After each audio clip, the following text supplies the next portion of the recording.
Hi everyone, and welcome to another edition of Real Talk with Eileen Marr. I am Eileen Marr, and you can hear it's a little noisy here. It's not my dining room.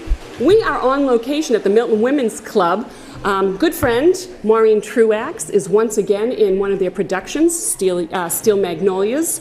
Tom will have all the dates up running for you, and we wanted to see what does it look like here before the play actually takes place. So we're going to stop for a second. We're going to move into the great room at the Milton Women's Club, and we're going to see what does it take to put together a Milton Players production.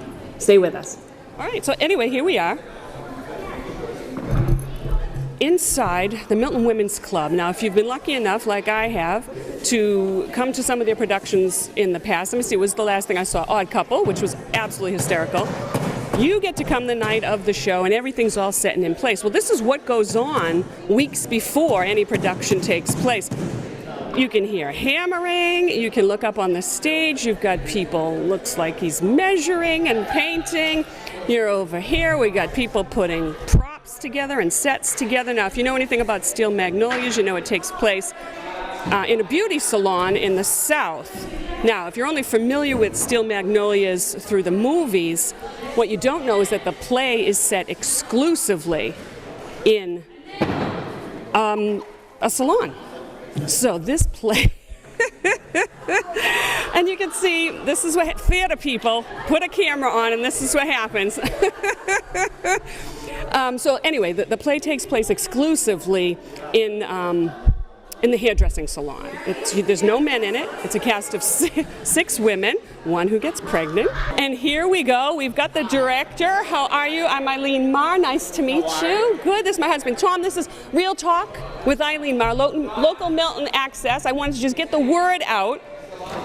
How many other productions have you directed for Milton Players? This is my fourth production that I've directed for Milton. Yeah, get and keep the mic 6 inches below.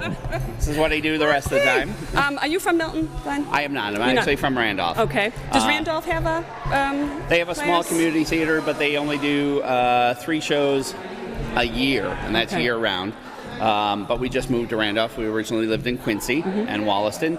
And we found the Milton Players about 10 years ago when I did To Kill a Mockingbird. Ah, oh, that's a big topic around town. Now, you guys actually are doing some dramatic readings of To Kill a Mockingbird, right? Yes, I believe it's going to involve some of the high school students and some of people from the Milton Players doing dramatic readings of some of the scenes from To Kill a Mockingbird. So, lots of anniversaries. We have the anniversary of Mockingbird and the anniversary of Steel Magnolias. Oh, it's the anniversary of Steel Magnolias too? Yes, it is. What is it, 30 years? Is it 30? 25? It is 35, 25, wait, wow. 25. 25. 25th. Incredible. 25th. Incredible. I actually saw it performed when it was first touring in 1987. Amazing. Which and then how much? Kind of why I wanted to do it. how much later was the movie done? Because I think a lot of people think Steel Magnolias from the movie. 2.5 years. 2.5 years later. So I'm trying to just get across to people that the play and the movie are two different things. Absolutely. Yes. If you don't want to see Tom Skerritt, you don't want to see any of the boys, come see this. This is the play for you. It's nothing but the women, which is the major part of the show. The heart and soul of it, absolutely. Yeah. Well, thank you, Glenn. I'm going to actually see if we can talk to some of the cast members and we'll get the word out. Let me see if I can give them a look. All right. Thank you very much. All right, so we're actually going to move back to the front lobby and we'll talk to some of the cast members. So I'm sitting here right now with Glenn and Harriet Ryan, 2 Milton residents who have promised that they can fill me in, and many of you at home, I'm sure, on the history of Milton Players. Okay. So what can you tell me? How did it get started? It actually started in the 1930s, I believe, and this was built to be a women's club. And by doing that, the men became interested in it becoming a theater group. I should say the women wanted it to be a theater group.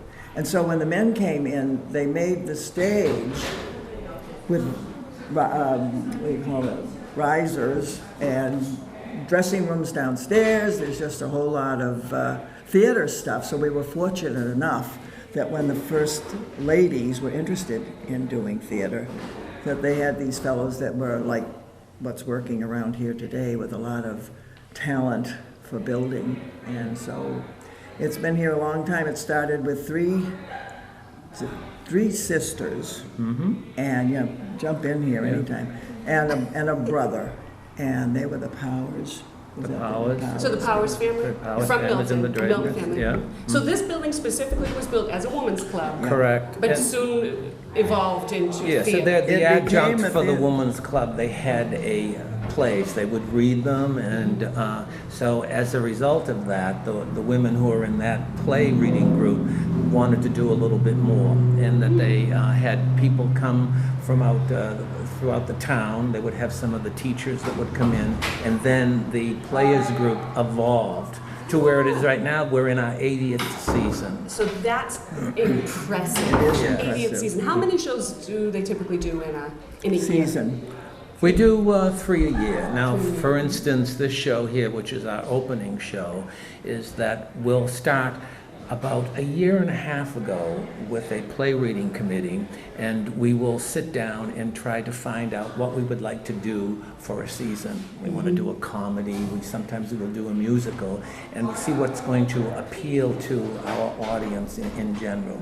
But it takes about a year and a half in the process to get the thing going. Wow. And then when the director is hired about 6 months prior to that, with a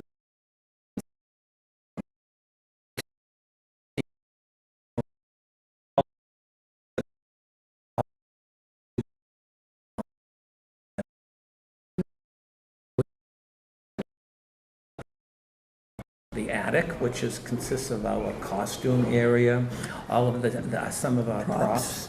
Downstairs, we build some of our sets so that when the women are in here during the day, that we could be working downstairs at night. Perfect. Now you've brought a special prop Well, I for did. us.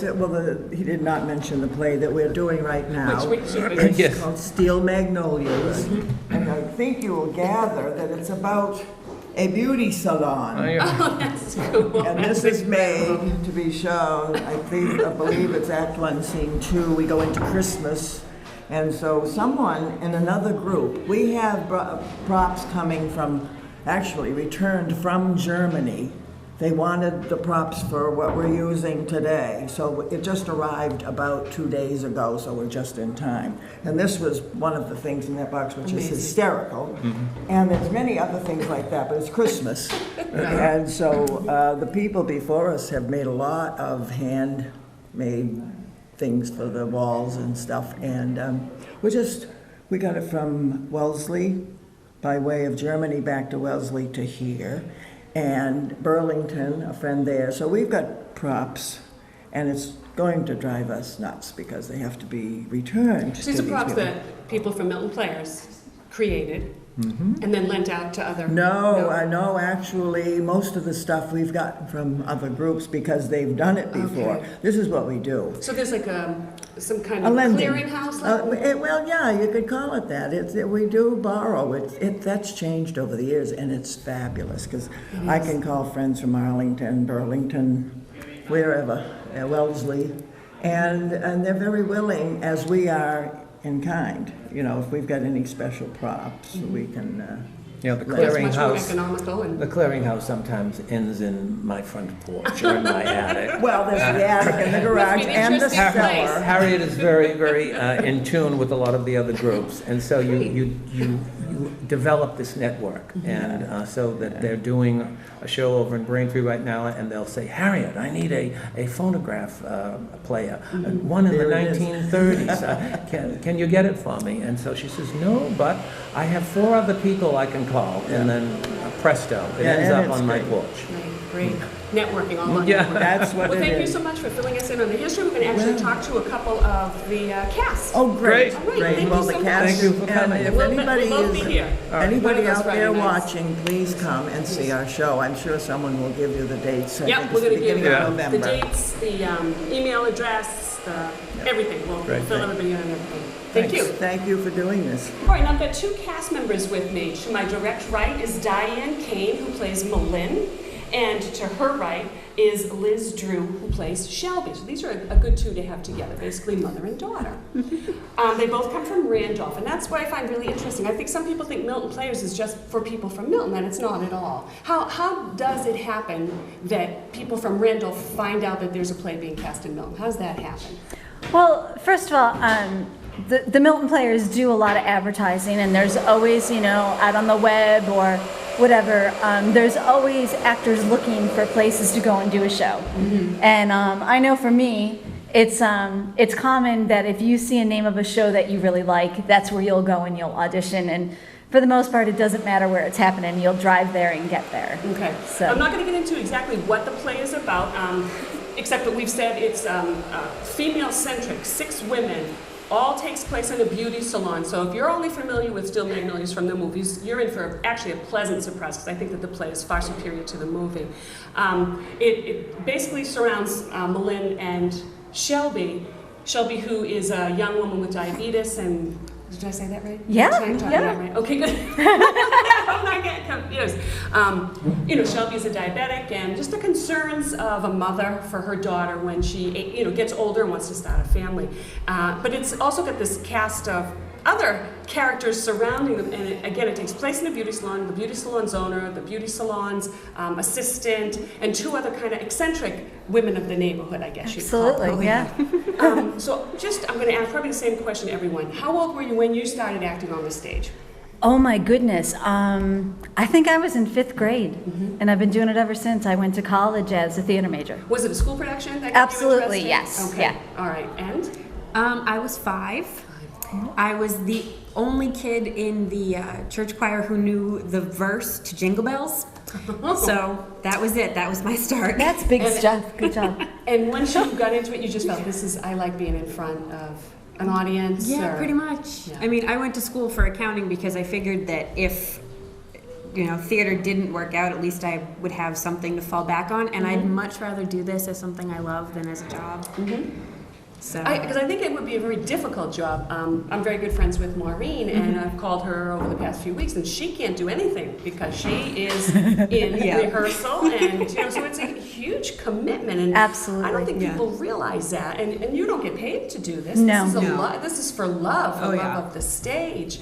Because I remember somebody asked me, how much does your friend get paid to do that? And I said, she doesn't get paid. Well, why was she doing it? Because she loves it. It's Absolutely. It is like you said, you'd rather do it because you love it. Exactly. Well, my husband and I are actually originally from Western New York, and it was a great opportunity when we came here for us to go in and meet new people. Yes. And get acquainted with, the different surroundings if we went into a different area to do a different show. And like-minded, fun people, I think. Absolutely. Yeah. And we met her husband, Glenn, before he was the director, who spoke for a few seconds. Great, ladies, I'm going to cut real short because we're going to get a few more people in here. But Great. thank you so much. Thanks. We'll definitely be there. And I love the cabaret-style seating. If you go on Friday, either of the 2 Fridays, is it Friday and Saturday? Friday and Saturday. It's reserved seating, but you get cheese, crackers, and wine with it. So. But don't forget the Sunday matinee. It's going to be a good show that day, too. That's a great time to come out as well. All right, thank you, ladies. Thank you. Thank you. All right. We'll grab 2 more. We're back.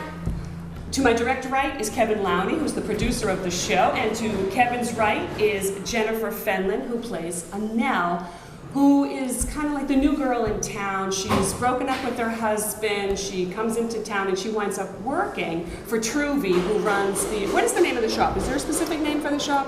Like the Clip and Dyers? It's It's just in her carport. She just does ladies of the neighborhood, and it's a really close-knit group. Everyone knows Truvy, so it's just Truvy's. It's Truvy's, so it's Truvy's shop. And again, I'll point out, if you think that the play Still Magnolias is the movie Still Magnolias, you're in for, I think, what I would call an absolute much pleasant surprise. It's just 6 women. It's just in Truvy's.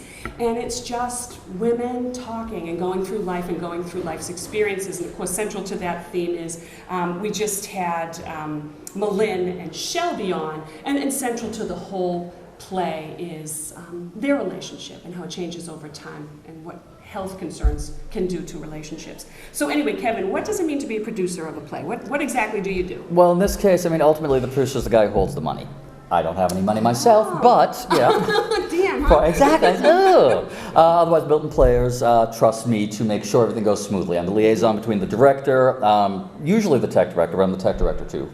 Though we have Frank Moffat, who's doing a wonderful job. Director? See, now Tech you're talking director, to yeah, exactly. Yeah, there are all sorts of. Here. Don't even know Tech what you're director helps build the set. I mean, make sure everything's going to fit together before we get here. I mean, nothing's worse than showing up. Everything that we just saw going on back there, that's on your head. Technically, I'm getting a lot of help from a couple people. Milton Players right now has a good group of people who have been doing this, and they know what they're doing, and everyone is good at breaking into the roles they usually take, and at switching roles around too, and helping people out. So I've been getting a lot of help from everyone else on the board. Okay. And so I get to, technically I'm in charge of the set. We had a different gentleman, Stephen Hamilton. He designed the set, because he's been doing a lot of that. So he was, technically I could have, but he came up with something better, which I really liked. Really? So we went with that, yeah. And is that so that's something he does? He's a set designer? Ideally he's a graphic designer, so he does all sorts of other things, and he prints things too. He has his own print shop.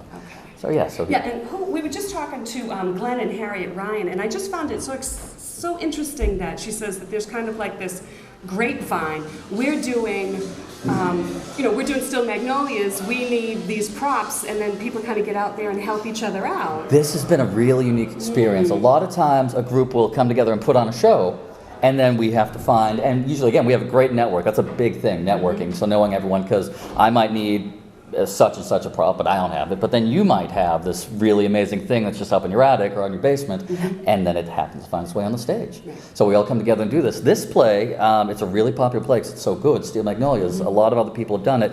I describe it as kind of like a props tumbleweed that's been going all around Massachusetts. So this such and such a group will do it, and they have a bunch of these props.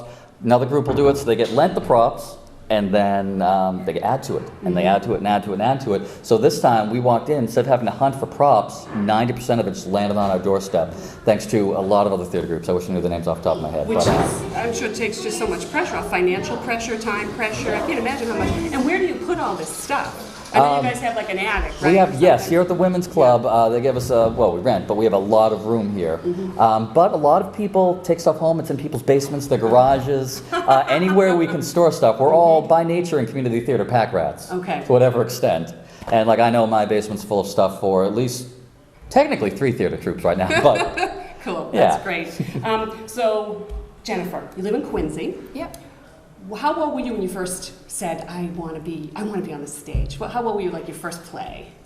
Oh gosh, my first play, I remember it was in 1999, I was in 10th grade, and I was in my drama class, and a girl a year older than me was in the class as well, and she was doing this show, Bang Bang You're Dead, and she just asked me if I'd like to be in it, and I said yeah, and ever since then I've been hooked, so I've been doing theater ever since then. Did you go to school for theater? Are you in school? Or? Yeah, I went to Massachusetts College of Liberal Arts in North Adams, so I have a bachelor's degree in fine performing arts. Graduated in 2007, so I've just been, doing the community theater circuit ever since. That's great. That is just so great. And I am so in awe of all of you because having gone to a few auditions and having been to the last production of Odd Couple, just how you can stand up there and I guess become somebody else, completely and truly become somebody else, lose yourself. And I'm a good friend of Maureen Truex, who we'll have out in a minute. And I know who she is, so when I see her be someone else, it's just so cool. Yeah. Jennifer in this one too actually kind of becomes several someone else's. I mean, your character goes through a lot of changes in this. Yeah, each scene I play Nell, and each scene she changes because each scene is a different period in time. So she fits into the group a little bit differently. She's in a different place in her life, so she's constantly changing throughout the show. She's probably one of my absolute favorite characters in there. I just love her, and just like you said, that transformation. Yeah. How this broken little bird basically comes in and blossoms. Yeah. Well, good luck. Thank you so much for talking with us. Thanks for having us. We'll definitely be there. All Thanks, that'd be great. Okay, and finally, I've got my final 2 cast members. You guys know Maureen Truex, of course, because she's been on the show many, many times, and she plays Clary, and directly to Maureen's right is Marilyn Whipple, who plays Weezer. Now, both of these women are from Milton, and we talked a little bit about, it's kind of cool, I think, how people come from all over. Like, to me, I'm naive. I don't know anything about theater troupes. I don't know anything about theater, except through you. It's through knowing Maureen and my friendship with Maureen over the years that she's taken me to plays and told me about plays, and through her I auditioned for plays. That there's like this network. I thought Milton Players, just little people from Milton just came together and they did little plays, but that's not it at all. It's actually very competitive. It's very widely publicized. As you saw, we've got actresses from Quincy, from Randolph, from Milton. I'm sure there are times, well, and Kevin from Weymouth. So I'm sure there are times you get people that come from all over. But there was one kid from Odd Couple. He came from Rhode Island. So yeah. it's just amazing to me. And I think it's just a really nice testament too to Milton Players and what a nice job that they do, and how we're so lucky here in Milton to have this dedicated building. And when who came on? The couple that was on. Oh, the Canes? When Glenn and Harriet Ryan were talking about the Harriet. history of it, that basically, since this building was built as a women's club, it very quickly evolved into a community theater troupe. I mean, and it's celebrating its 80th anniversary, which I find really cool. So anyway, if you don't know, if you have never seen Still Magnolias, you'll know that these two are absolutely by far the comic relief. Not that everybody's not kind of funny. Everybody has their lines, and everybody has, even, you know, when one of the characters is ill, there's still, you know, some funny lines. But you two are definitely, you play off Well, each especially other. Weezer. I think Weezer, when she enters, that's when the laughter starts. Although I would say that Clarie has some of the funniest lines in I the have show. more dry lines, but yeah, you're more straight comedy. But my point would be, if it weren't for you, she wouldn't have anybody to play off of. Because you two truly are you're a duo. You're a dynamic well, she was duo. my maid of honor at my wedding, is one of my lines. So the two characters, I'm assuming they've been together since college, probably in a sorority together, when you used to dress up like a nun and go to bars. Yes, exactly. So how is it to come up with that Southern accent? Because, all right, this is just my case in point. Being a Dorchester girl, when I go and I watch movies set in Boston, or I don't know if you remember 30 Rock a couple of years ago had a character that was supposed to be from Boston. When I hear an accent that's not right, I can't stand it. It makes me crazy. That's kind of tricky then, because you're trying to get it as real as you can. And I understand that one of the cast members isn't here today. Yes, and Truby, she is actually from beauty shop. from Louisiana. So she's got the accent. Yeah. So are you guys listening to her, do you think? A little bit, although there's different styles of accent depending on your background, you know, in terms. So I think the two of us just kind of managed to fall into an accent that's very similar to each other, and it's a little bit different and a little bit less twangy than. We're a little more educated than Truvy is, So, and I think that that socioeconomic differences in accent. Certainly see it with the Kennedys, John Kerry, and me. A little different. So tell me, Marilyn, when did you first start acting? I've been acting since I was very young. In high school, I actually went to Emerson College and studied theater. I didn't anticipate having a career in it, but it's really been part of my life all along, so mostly community theater. I also do a lot of musical directing in addition to acting. Fabulous musician and musical director. And it's great to be able to do it in your hometown with people that you know, and something very close to home and that your family can be involved in too. My husband's involved in tech for the group also. And Maureen's husband has performed many just walking in the door, you know, you could hear the saws and the hammers and everything going, and who do I see but Craig, Maureen's husband. So it's nice, I think, that it is kind of like a family thing. Everybody can help, because I know that you've gone to his... Your husband doesn't have a degree in theater or anything? No, he just no. followed you? In one of his many collegiate experiences, he did study technical theater, but he doesn't do it as a career, so he gets involved with the lighting and is helping to do lighting for the show. Which is key. You know, and it's lighting. very we difficult. talk about like, we walked in here and we were like, the lighting's not great. People don't think of... I think it's the minutia of everything. You know, not only finding the play, they talked about the having a lengthy committee process of just finding the play, the right play that's going to, I think, get the most people in here. You've got to come up with a play that people are going to want to see. Yeah, okay? That's true. Finding that right play, getting the right people, getting the right director, getting the right actresses. There's just, and then putting together a set and making it fit in the space that you have. Like costumes and props. Costumes and props. This is set in 1984, so we've all been obsessing about shoulder pads and hairdos and earrings, and what did 1984 look like compared to now, and trying to just get a little bit of flavor of a different time that it's not now. Even, you know, one of the main points of the play is that we have a character who's a diabetic, which I think is not as big of a deal anymore. In the last 20 years, I think there have been great strides made in helping diabetics, but again, the time period makes a difference. Yeah, you're right. I mean, so this is set in what, the 80s? 1984 so you're talking we're doing. 35 years. Oh my goodness, is it? Yeah. No. 25. 25 years ago? 25. Yeah, huge Still. advances in diabetic care for the pregnant diabetic woman. Right. You're right. You did put your life in jeopardy. Yeah. And So- thankfully, that's not the case for the most part anymore. If you have, you're in the right place and you get the right care. Maureen, how old were you when you first started? Oh, very beginning with some small things in like junior high, I guess, which now is middle school, but in junior high I was in a little musical that about protesting the war, because I'm that old. And yeah, then I got a degree in theater arts from Bridgewater State, which was a college back then, and so did my husband. But then when I graduated Bridgewater, I never went back. Craig's always done things on and off. I stopped for 33 years. I took a little break. Raised your daughters, though. Well, but and then came back last February in The Odd Couple, and then did props for Dirty Rotten Scoundrels, and now here. So it's 3 things in 1 year, from nothing to I can't stop. And not only did she come back, but she is now an award-winning actress. No, just I Dash nominated, didn't win the award. A Dash nominated actress. Have you ever been nominated for a Dash? No, we only started doing Dash a couple of years ago at Milton Players, so we'll see. You have to I haven't pay been- to be. And haven't been in a show This since. is her This win. This is the role. Yeah. This is the role. Absolutely. So, have you ever other troops? Have you ever done besides Milton Players? Have you done? Marilyn has been in Steel Magnolias before. I've been in Steel Magnolias before with Riverside Theatre Works in Hyde Park. I've done a lot of things with Riverside, a lot of musical work there too over the years. What and some role acting. did you have? I was Malin, which is the mother of the Yes. young woman of Shelby, and it was a great experience. And when I messaged the director from that show that I was cast as Weezer in this, he said, "Wow, it's the anti-Malin." Just curious if you had to pick, which one do you like better? Well, it's really interesting. When I auditioned, I put down Malin, and maybe from comfort because I kind of knew the character. And when I read as Weezer, I had fun at the audition reading, and I thought, well, this will be kind of fun. And so all of the roles in this show are wonderful for women, every single role, and everybody. It's a true ensemble cast. There's no lead per se. It's really, really wonderful.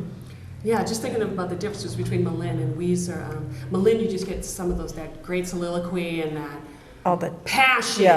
Where Weezer's she's just going to be certainly a fan favorite. She's somebody, But yeah, you have to make her cranky. lovable when she's cranky. So it's a real challenge. But of course, Marilyn is up to it. Well, you are. There's just, I don't know. You got a little sparkle in your eye that you don't take the crankiness as serious, because otherwise you don't want to hate her. You got to love all 6 of these women. You just you have to. That's what it's about. Yeah, and I think you will. So we're going to wrap it up. I just want to say thank you to all the Milton Players that came out this afternoon and sat down with us, talked a little bit about theater and what it takes to put on a show, because as somebody that just has no experience with it, it's just exciting and fun for me to see what goes on. But Tom and I will be here. Let me just remind you when the show is running. It's going to run on Friday and Saturday, November 2nd and 3rd at 8 o'clock.